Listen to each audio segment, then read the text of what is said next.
سامعین محترم، السلام علیکم ورحمۃ اللہ وبرکاتہ۔ میرے پیارے اسلامی دوستوں، آپ لوگ کیسے ہیں؟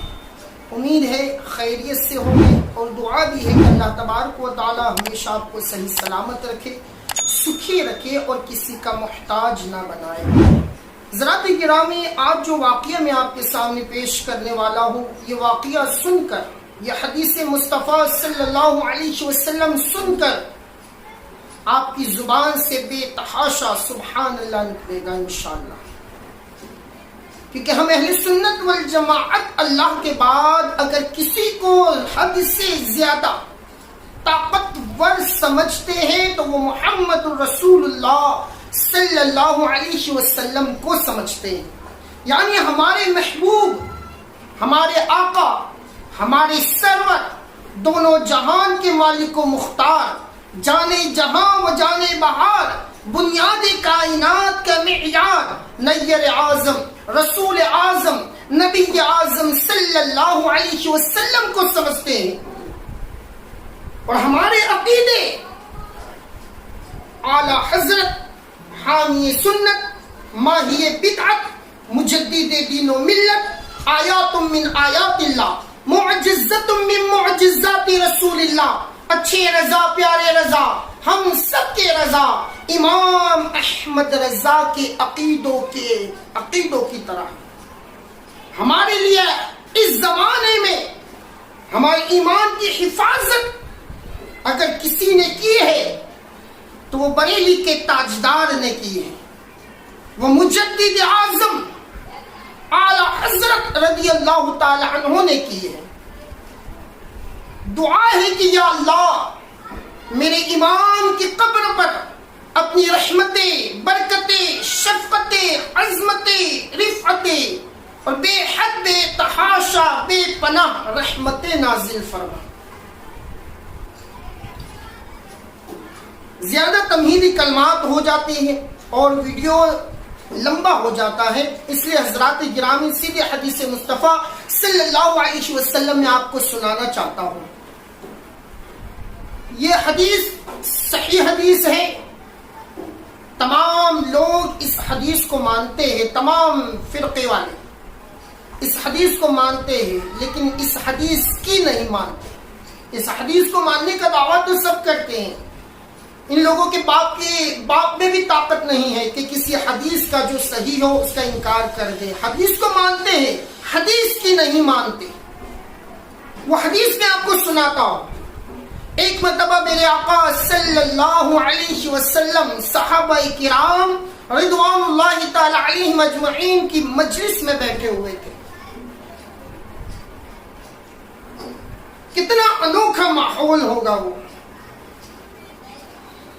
یہاں پر یہ کہوں گا حضرات تب میں خوش ہوگا کہ ایسا لگتا تھا جب میرے نبی صحابہ کی مجلس میں بیٹھے تھے تو ایسا لگتا تھا جیسے تاروں کے بیچ میں کوئی چاند بیٹھا ہو، تاروں کے بیچ میں 14ویں رات کا چاند بیٹھا ہو، ایسے میرے نبی اپنے صحابہ کی مجلس میں جلوہ افروز ہے۔ اب حدیث کو غور سے سنیں۔ میرے آقا صلی اللہ علیہ وسلم صحابہ کی مجلس میں بیٹھے ہوئے ہیں، میرے نبی کیا دیکھتے ہیں کہ یار غار مصطفیٰ جناب ابو بکر صدیق رضی اللہ تعالی عنہ سامنے سے تشریف لا رہے ہیں۔ میرے نبی نے اپنے صحابہ سے فرمایا، اور میرے صحابہ ذرا دیکھو تو صحیح، میرا ابو بکر آ رہا ہے، یہ جنتی ہے۔ سبحان اللہ ضرور کمنٹ میں لکھنا۔ کیا کہا میرے نبی نے؟ میرے صحابہ دیکھو میرا ابو بکر آ رہا ہے، یہ جنتی ہے۔ وہ لوگ کیا کہتے ہیں کہ جنتی اور دوزخی تو صرف اللہ بنا سکتا ہے۔ یہ حدیث صحیح ہے، کوئی انکار کر کے تو بتائے، کوئی مائی کا لال اس حدیث کا انکار کر کے تو بتائے، اس حدیث کا منکر تو بنے، اگر وہ مائی کا لال ہے تو۔ اس میں کوئی شک و شبہ نہیں کہ جنتی اور دوزخی اللہ بناتا ہے.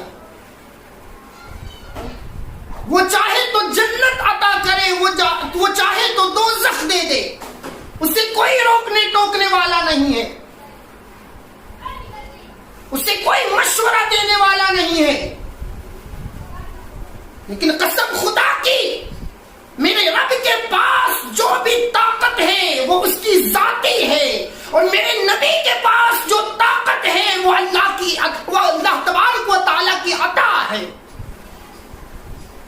اللہ نے اپنے نبی پر مہربانی فرمائی اور ان کو بھی بے حد بے تحاشا بے پناہ طاقتوں کا مالک بنایا.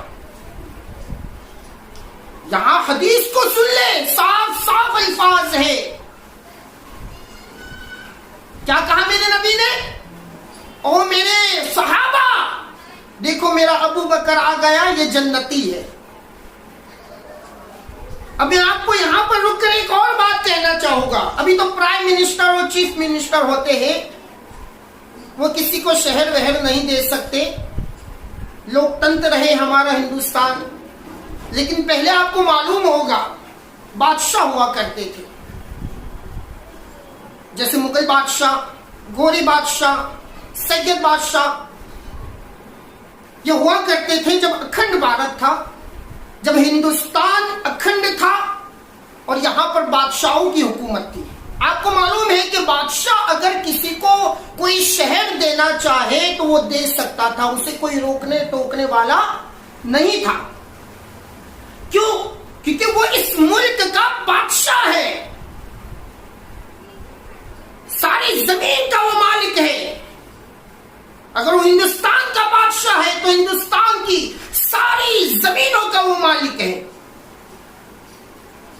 وہ جسے چاہے جس شہر میں کسی کو بھی وہاں کا بادشاہ بنا دیتے تھے. المختصر, میرا نبی صلی اللہ علیہ وسلم, ہمارے نبی صلی اللہ علیہ وسلم صحابہ کرام کی مجلس میں کیا کہہ رہے ہیں؟ اور میرے صحابہ دیکھو میرا ابو بکر آ رہا ہے, یہ جنتی ہے. وہ آ کر بیٹھ گئے. پھر تھوڑی دیر کے بعد حضرت عمر فاروق اعظم رضی اللہ تعالی عنہ آئے. کہا میرے صحابہ دیکھو میرا عمر آ گیا, یہ بھی جنتی ہے. حضرت ذوالنورین عثمان غنی رضی اللہ تعالی عنہ آئے. میرے نبی نے فرمایا میرا ذوالنورین آ گیا, یہ بھی جنتی ہے. حضرت علی شیر خدا کرم اللہ وجہہ الکریم تشریف لائے. میرے نبی نے مسکراتے ہوئے صحابہ سے فرمایا او میرے صحابہ دیکھو میرا شیر خدا آ گیا, یہ بھی جنتی ہے. وہ بھی آ کر بیٹھ گئے. حضرت طلحہ تشریف لائے. میرے نبی نے فرمایا او میرے صحابہ دیکھو میرا طلحہ آ گیا, یہ بھی جنتی ہے. حضرت زبیر رضی اللہ تعالیٰ عنہ تشریف لائے. میرے نبی نے فرمایا او میرے صحابہ دیکھو حضرت زبیر آ گئے, یہ بھی جنتی ہے. حضرت عبد الرحمن بن عوف تشریف لائے. میرے نبی نے فرمایا او میرے صحابہ دیکھو سامنے سے عبد الرحمن بن عوف آ رہے ہیں, یہ بھی جنتی ہے. حضرت سعد بن ابی وقاص تشریف لائے. میرے نبی نے فرمایا دیکھو سعد بن ابی وقاص آ گئے, یہ بھی جنتی ہے. حضرت سعید بن زید آ گئے. میرے نبی نے فرمایا او میرے صحابہ دیکھو سعید بن زید آ رہے ہیں, یہ بھی جنتی ہے. حضرت ابو عبیدہ ابن جرح تشریف لائے. میرے نبی نے فرمایا او میرے صحابہ دیکھو ابو عبیدہ ابن جرح آ رہے ہیں, یہ بھی جنتی ہے. بے جھجک لوگوں کو جنتی بنا رہے ہیں اور وہ کہتے ہیں کہ مالک و مختار نہیں. ہم اعلیٰ حضرت والے ہیں. میرا امام کیا کہتا ہے؟ بریلی کے تاجدار کہتے ہیں کہ میرے کریم سے قطرہ کسی نے مانگا, میرے کریم سے قطرہ کسی نے مانگا, دریا بہا دیے ہیں دربے بہا دیے ہیں. تو میرے نبی نے فرمایا ابو عبیدہ ابن جرح آ گئے, میرے صحابہ یہ بھی جنتی ہیں. سامعین, یہ وہ 10 صحابہ کرام ہیں جن کو ہمارے آقا نے ایک ہی نشست میں,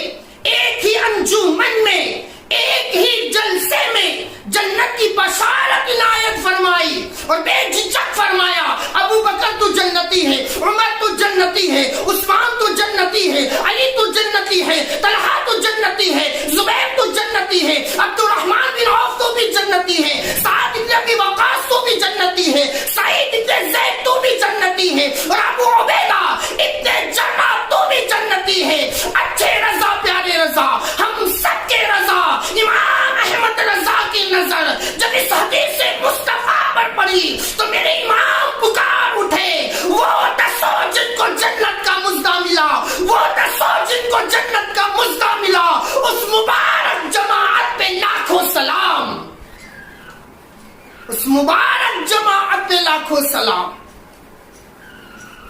خالق کل نے آپ کو مالک کل بنا دیا، دونوں جہاں ہے آپ کے قبضہ و اختیار میں۔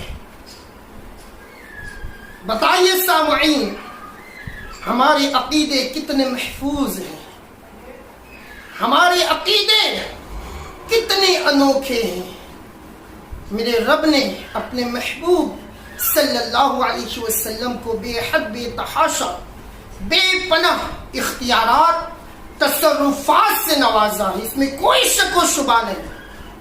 لیکن یہ عقیدہ بھی آپ بنائے رکھیں کہ اللہ کے پاس جو طاقت ہے، وہ جو قوتوں کا مالک ہے، اس کے پاس جو شان و شوکت ہے وہ اس کی ذاتی ہے، اسے کسی نے نہیں دیا،